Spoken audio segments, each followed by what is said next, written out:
All right, boys and girls, we are going to make a watercolor effect using markers. I've done this before.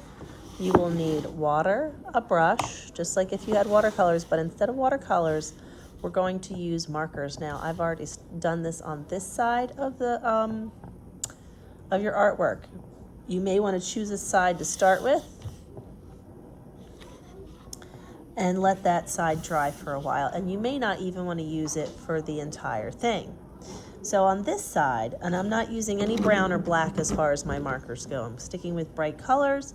Robin Mead uses these bright, gorgeous colors. Let's stick with that. So I think I want to have her vibe going. So the first thing you want to do is think about putting some color down. Now, you don't have to color an entire area. You may choose to put part of it with a dark green, and maybe I'll go back with this iguana green. I guess iguanas are this green. And you can add some of the color. Some colors blend better than others. So basically what you're doing is if you had a colorless blender and you were using markers. I like to use markers with, sometimes I don't use the colorless blender, I just blend using the marker. There's a bit of a technique to that, but other people use a colorless blender, depending on the type of marker. So now I've blended the greens.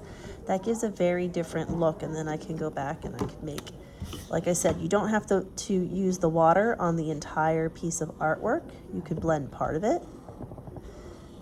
Maybe you want to make orange trunks. Maybe this plant has a blue-green look. Add some green too.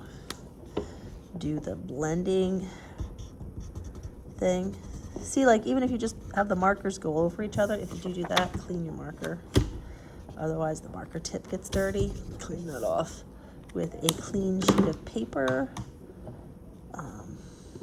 So now I can go and do this. There is a technique where people actually will put marker down. I'll explain that later. So I have some stuff going on here, and I'm using that blending effect.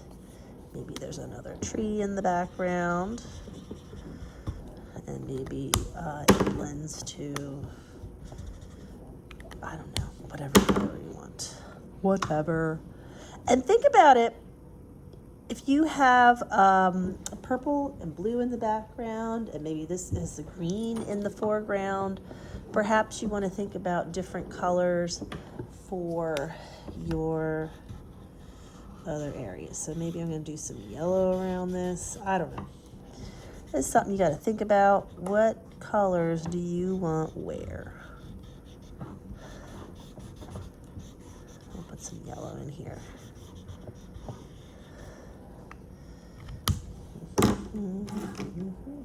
I'm just having fun is what I'm doing. Perhaps some pink. I'm going crazy. So take the yellow, do a little wash around. There we go. Blend out the colors. Just like if you're working with watercolors, you have a dirty side. Now see how I got some green in there? It's not the end of the world if that happens. I am not looking for perfection. Do try to have something going on where you're somewhat looking at what you're doing and it makes sense. The pink doesn't really blend as well as the yellow and the blue. Yellow and blue blend really well. Now I've got to get to this middle section and I have to think about, well, what do I want to do? I think I'm going to use some reds. I don't know why I feel the red coming on, but I do. Maybe I'm just going to put red around the top, like so. Now I'm doing this on the inside.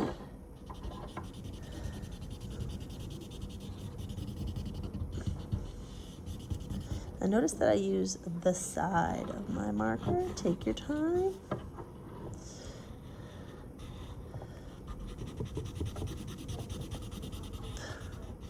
I'll leave the tops of my mountains white. So if like under here, I do it a darker red, maybe even this This berry color is pretty awesome. I'm gonna blend this in here.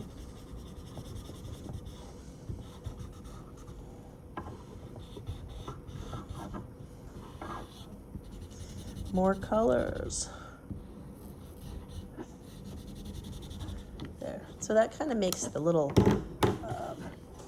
mountains pop. I'm going to flip this over. Be careful that it's not too wet. This has had some time to soak in, and don't oversaturate. It's so easy to do, to oversaturate your painting so that basically what ends up happening is it's so dark.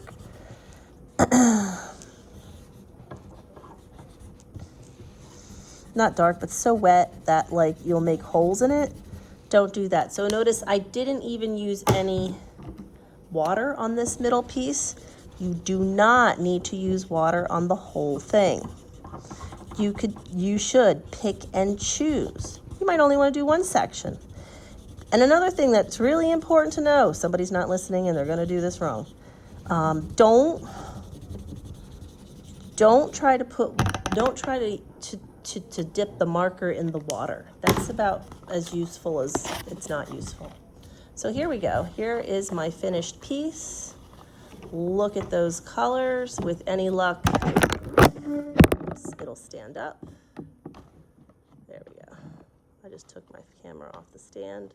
It's not standing because it's wet, but you get an idea. When it dries, it'll actually stand up. So you have foreground, middle ground, background. Notice bright yellows and greens, red and pink, and then purples and blue in the back. And you can actually show this piece this way.